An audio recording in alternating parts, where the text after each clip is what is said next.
Hey all, Vanessa Viljon over here. Hope you're good, hope you're well. I wanted to discuss the spectacle of power dynamics that we're witnessing on a global, international level. The most striking, trending, huge, historical event being the release of the Epstein Files.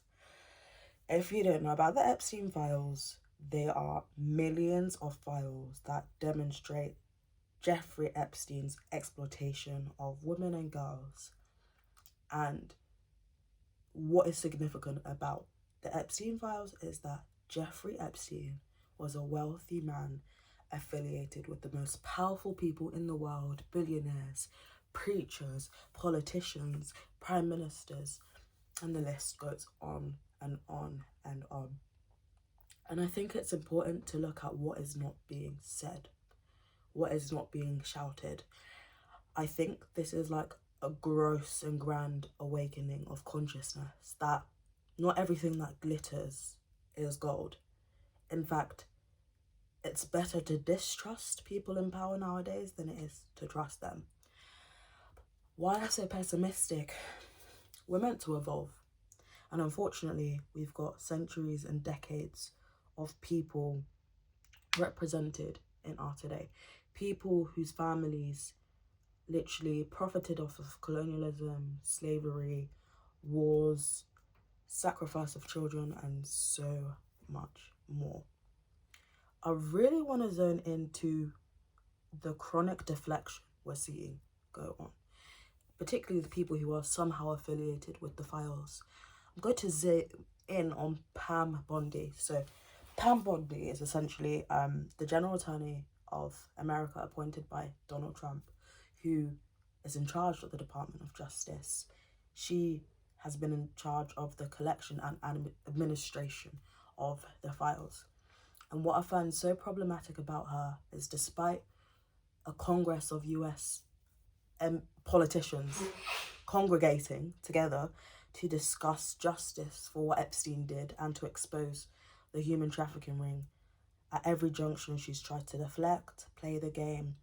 For example, she had to be legally subpoenaed into releasing all of the files by a certain date, exceeded that date and only released half of the files, and has changed her tone when it comes to like releasing the rest of the files.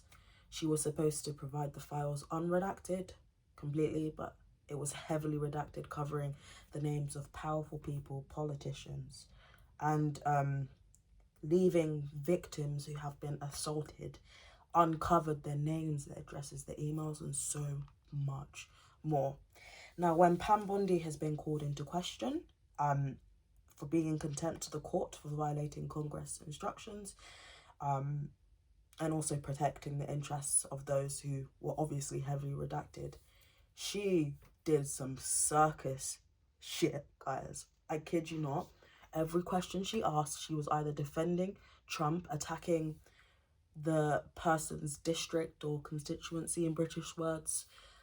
Like, she was being asked simple questions like, have you met up with the victims, for example, or have you investigated this person? And she would just have like this burn book and disengage into this robotic deflection, almost demonizing the person for asking questions, for holding a general attorney who is appointed by the president to administer justice. I also watched the Clintons kind of hearing. I'm not sure if they turned up or not. I watched like a lot of it and them debunking it, and you can also just tell like the chairman the head person in particular, is corrupt. And it's just a lot to see. And I really wish that we were more in tune with our bodies and the feeling that we have when we look at certain people. I really, really feel like us in the West need to continue seeking out balance, and we need to get back into our bodies, because just because someone says something doesn't mean they mean what they're saying. Often they're playing a script that makes them comfortable or kind of protects them. It's defensive. And we see this throughout politics, even when the worst of things have been uncovered.